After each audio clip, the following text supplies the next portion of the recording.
สวัสดีเนาะมื้อนี้พามากินมะเกียงเนาะลักกินเนาะพอบอกว่าบ่ให้ปิดมากินคาต้นเลยน้ำมา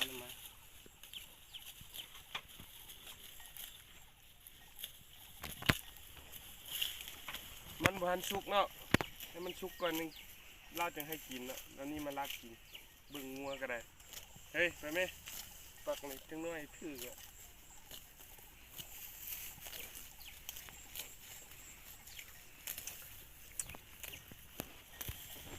พอดีเป็นส้ม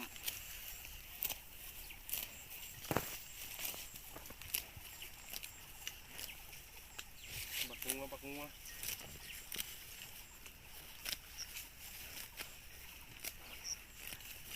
ดูไปแม่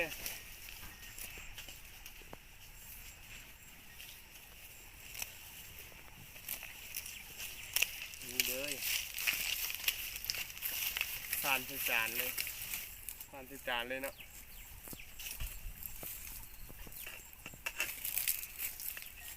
ยอด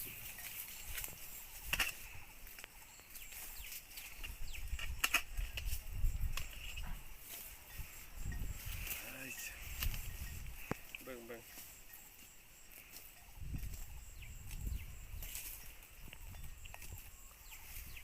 ว้าว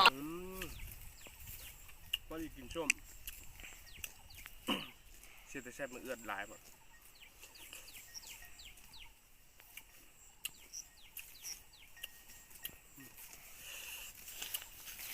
ยั่วจ้ะยั่ว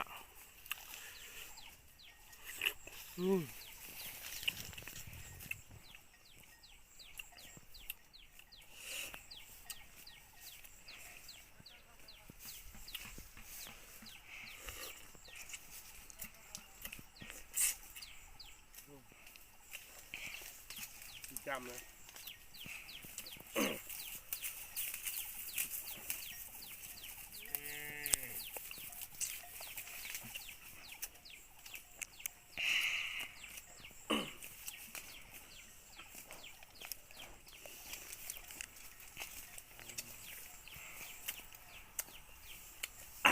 ส้ม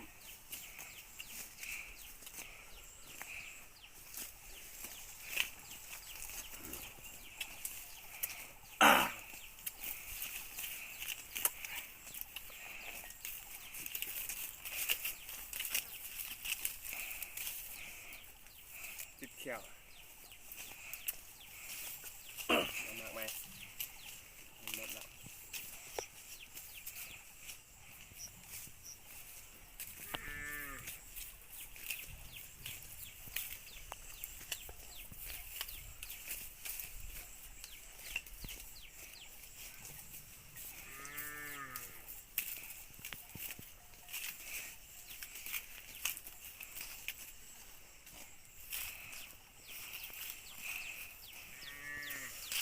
โอ้ลน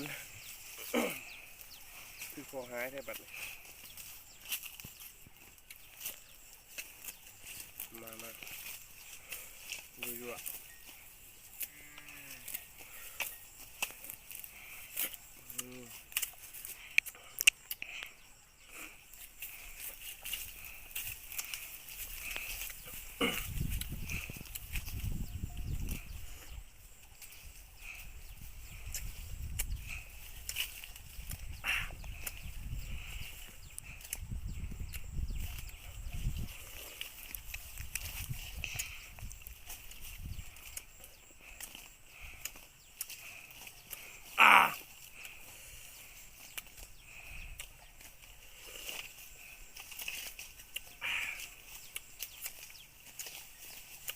พอละอิ่มแล้ว